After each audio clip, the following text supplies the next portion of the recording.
Afternoon, everybody. Welcome to East Aurora, our home base of operations for Pelagic Research Services. I'm Jeff Mahoney, Director of Information and Media Relations. Thank you for allowing us this opportunity to provide you with some of the details about our part in the collective response of the Titan submersible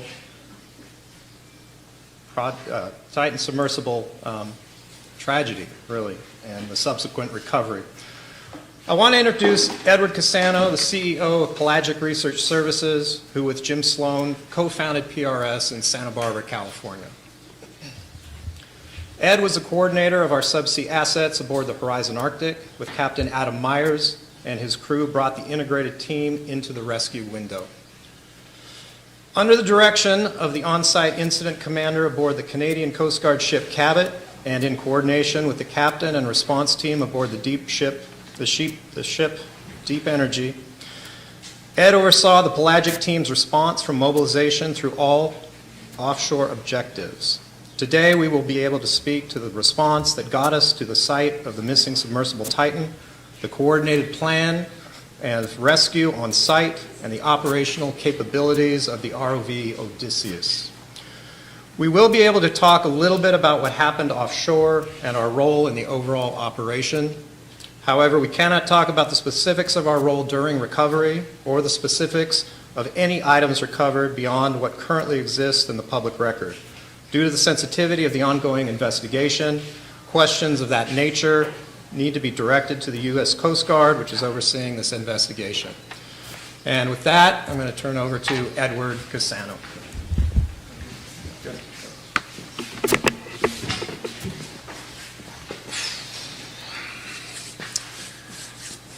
As we start today and we start this conversation that we're going to have, I want to ask us to keep grounded in the solemnity of this event.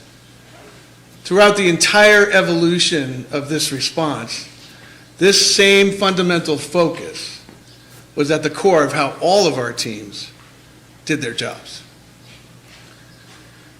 During the urgency of the rescue at hand, we were always conscious of the crew of the Titan, their families and friends, and the safety of all the responders. We focused our effort to arrive on the site of Titanic, prepared to rescue Titan. I have to acknowledge our team here. Many of them are heading home. Many of them are still traveling, and we have team members here. I just want to point out Jesse Doran, who's our ROV manager, director of operations, and other members of the team here. The first thing I'm going to do is give you a timeline of events. Just give you a sense of the sequence. So it started June 18th, Sunday, the loss of the communications and tracking to Titan. About 17:45 local mean time, Eastern Daylight Time, we were contacted by OceanGate. I landed at JFK Airport at around 11 o'clock and was in conversation with their director of operations immediately, assessed the situation, and we were asked to activate our deep water remotely operated vehicle system, Odysseus 6K. We immediately began assembling a team, sending some to St. John's immediately, and sending others here to East Aurora. On June 19th, which is Monday, PRS began packing and mobilizing the Odysseus 6K ROV. Throughout the day, PRS staff arrived on site, and by late afternoon, PRS was at Buffalo Niagara International Airport, mobilized for deployment, where 2 U.S. Air Force C-17s were waiting for us. With the equipment staged at the airport, PRS awaited arrival of yet another C-17 with additional equipment required to not only load our kit at Buffalo, but to offload it at St. John's, Newfoundland International Airport. Tuesday, June 20th, 0400, we began loading to the 3 C-17s at the airport. We soon departed, arriving at St. John's, Newfoundland in the early afternoon. All 3 aircraft sequenced, all 3 aircraft organized in a manner to require the most efficient mobilization to the ship Horizon Arctic, which was waiting for us. The offload was immediate and focused. Awaiting us was a ship and a team and a community ready to engage us, to get us onto the ship, and to get us underway. The last load, container, ship, the truck arrived at the pier side, 2300 on June 20th. The ship was underway the next day, June 21st, at 05:30. From the last truck arriving to us leaving the pier was about 5.5 to 6 hours. 70,000 pounds of equipment. Ship underway, sight of Titanic, and the loss of, or the missing submersible at this point, of course, was Titan.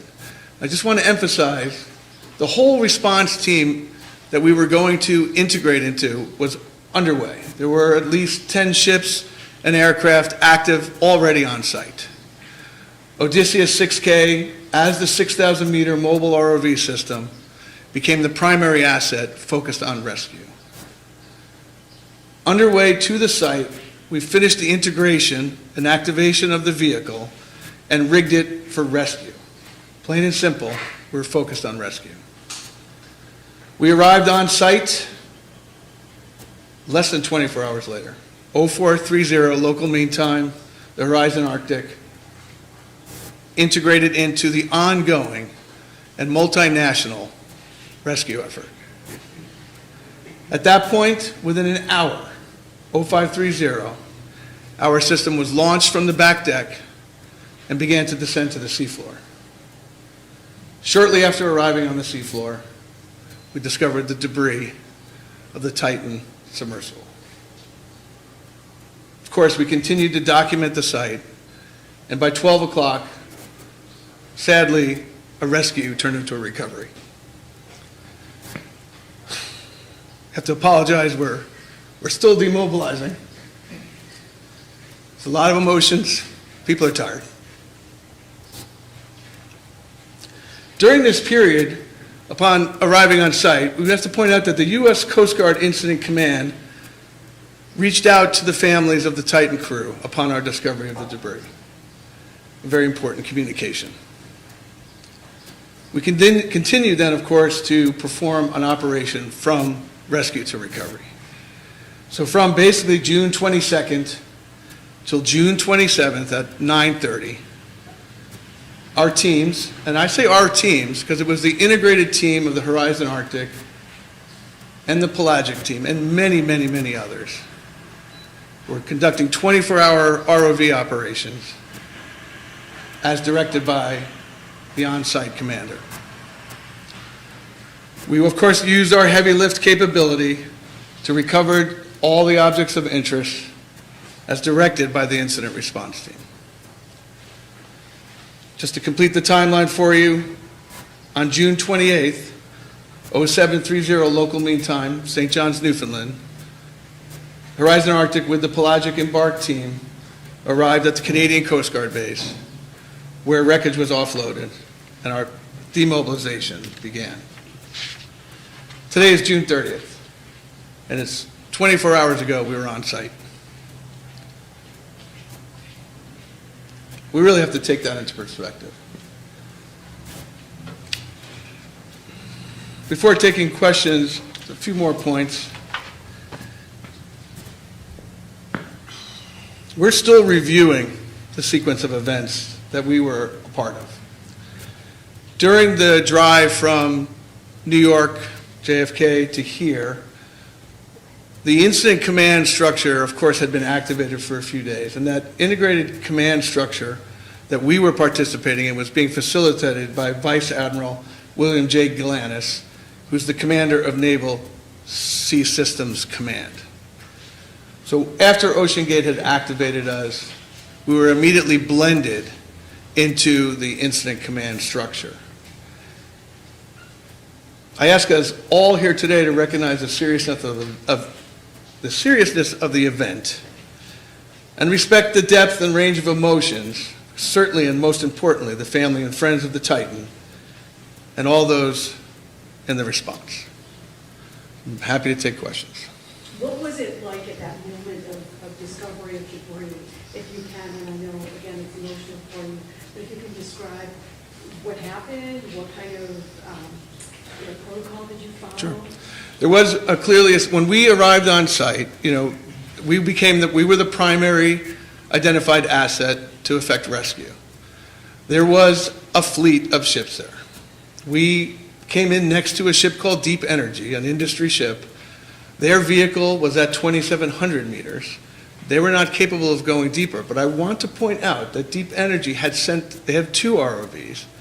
Prior to our arrival on site, they had sent 1 ROV to seafloor beyond their depth capability, and it unfortunately mechanically had an issue.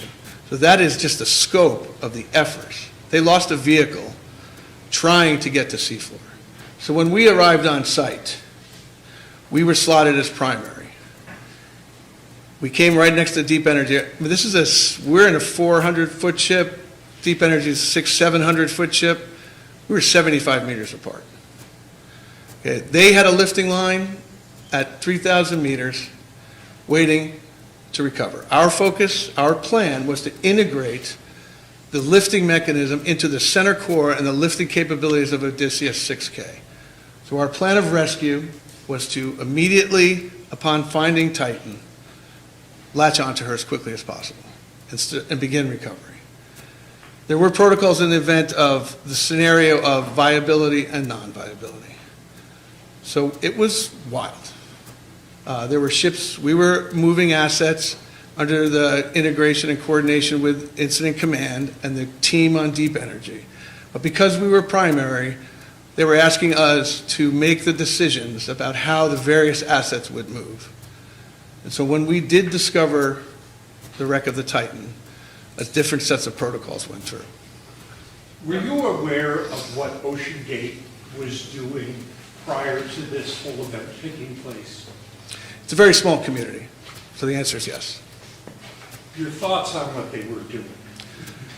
I mean, I really don't have I don't have necessarily an opinion on that. It's a strong investigation going on right now. Explorers, people who seek to be on the ocean, to go to depth, it's very compelling. We certainly share those desires. Our whole company is designed to support research and science at depth. So there was a passion and a joy for exploration. So. Now, can you talk about the technology of the Odysseus? Sure, yes. So the Odysseus 6K is a remotely operated vehicle, meaning it operates from a ship through a tether. This is the control room of the system. This is actually the full kit as it is mobilized onto a ship. So it's a compact, mobile, 6,000-meter deep water system. And that's one of its key design characteristics. We've always known and we've always wanted to be available for these types of situations. Wish the call never came, but we wanted to be ready when it did. And so it's designed to withstand depths up to 6,000 meters. All the equipment, everything on there has to operate at that depth. Importantly, it has 7 function manipulators, high definition 4K cameras, heavy lift capability, a multiplicity of tools to allow us to do work at depth. Where was Odysseus built? Were you involved in the construction of this ROV, and where was it actually built? Is it housed here normally? So Odysseus 6K is our design, and it was built by MPH Engineering in Largo, Florida. A very strong collaboration with the fabricator. We worked together to build this system. It first became operational in 2016. And our primary market is deep sea science. So we've worked a lot with University of Victoria, Ocean Networks Canada as example, NOAA and other groups. This is our operational base. We're a mobile system, so in a sense we can be anywhere. So this gets lowered, what part of this that we're looking at gets, is that what ends up on So the this floor? entire vehicle goes to the seafloor. What you're seeing here is an integrated launch and recovery system. You can barely see the umbilical here. This allows the vehicle to be taken off deck, rotated over the side, and then lowered to the seafloor. In this image here, you can see the whole setup, right? So here's our integrated launch and recovery system, our winch with 7,000 meters of umbilical, control room, which is there, workshop. We're independent of a ship, and that's part of our plan, right? We need to come in and function immediately. And I say that, but I also need to point out that the success, or the opportunity for success, the opportunity to be on site and achieve what we all hoped we would achieve, is a function of integrating with a ship. We have a philosophy called one team. It has to work. The ship crew, the embarked science, or in this case, the other personnel, and our ROV team have to become one team. It's a very dangerous thing that happens out there. Just offloading it from a truck. Just offloading it from a truck is dangerous. We have to keep, our thing is safety first. Safety of personnel, number one. Safety of equipment, number two. And objectives, number three. Now, I will say, we pushed some things, and everybody pushed some things on this response.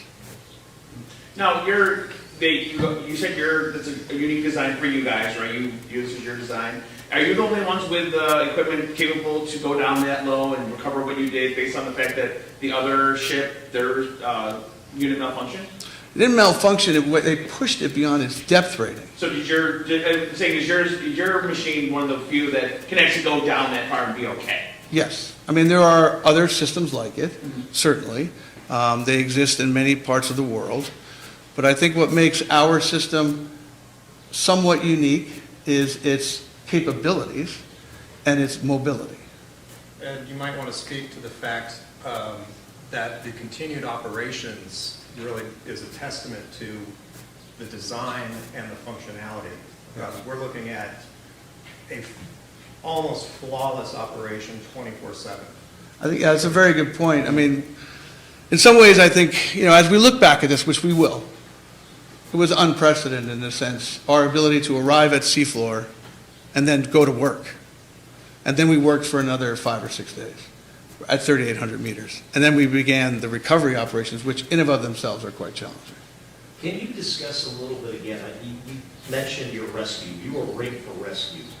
Would the articulating arms have been able to, say, attach a cable to Titan if it had not imploded to try to lift it off the surface or the sea floor? Is that kind of what you were getting there? Yeah, we felt we would be faced with 4 potential scenarios. Of course, the scenario we wanted was Titan just lightly on the seafloor, the crew intact, the pressure vessel intact. That would have made the sub slightly negative or maybe slightly buoyant. What we did is we tied a lifting mechanism into the center core of the vehicle, which we could not detach. Right? The sub was not being tracked. They lost tracking and communication, which means we didn't know where it was. And subsea navigation and knowing where you are is essential for safe operations. We were tracking our vehicle. So once the plan was to grab the Titan. And once grabbed the Titan with our manipulators, then we had her. Then it was going to be attaching beacons. We were carrying extra beacons, so if we lost her, other assets could track her. And then we were going to attach this heavy lift capability to the sub. At that point, we would begin recovery.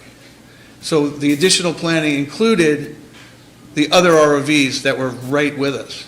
They were holding at 2,700 meters. The Horizon Arctic itself had another ROV.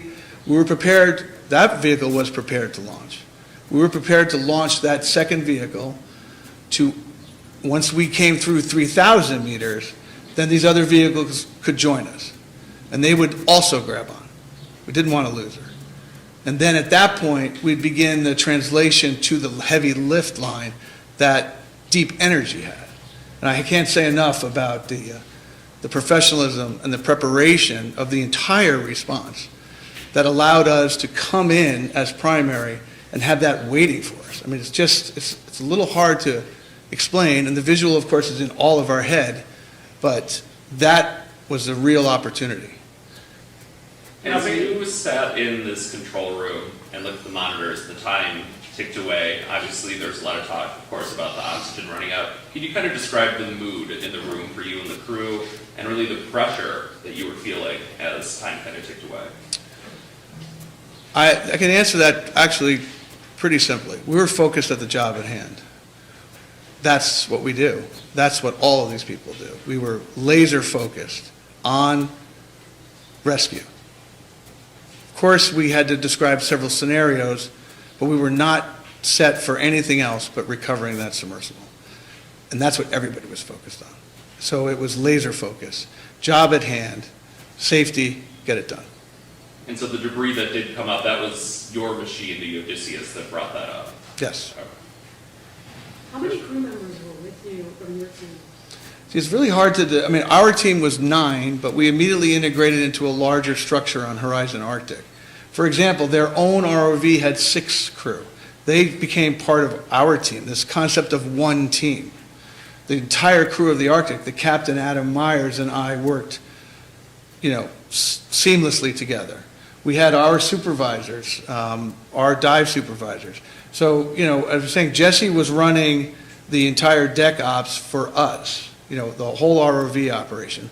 But our team, we assembled an expert team that has worked with us for the years, and that was part of the opportunity for success, right, is that you have to have, we talk a lot about equipment, but it's really ultimately about people. And we are really fortunate to have great people, and we were really fortunate to move into an environment where there were equally a high level of professionalism. Has rescue and recovery been part of your plan right from the beginning, or is this something new that you confronted? We always knew that we'd be called at some point, and so we prepared the system for that. We could have been out on a job and we wouldn't have been out there. There were other assets that mobilized as well. There was a French ship with their vehicle. They were very importantly there as back. They were. It was not a race, but it's just everybody was going there, and we had been designated primary because the thought was we would be arriving on site first, which we did. How much did this cost? A lot. Billions, millions? Or are you not, or is it? Never mind. Sure. Okay. How did you, From failure comes advancement. What have you guys learned that will advance the undersea exploration? I think there's a lot to learn. I think we're very proud of the performance of our system. It performed. Our team performed. So it actually achieved the mission at hand. We're very saddened we couldn't recover a viable sub. But beyond that, the system performed.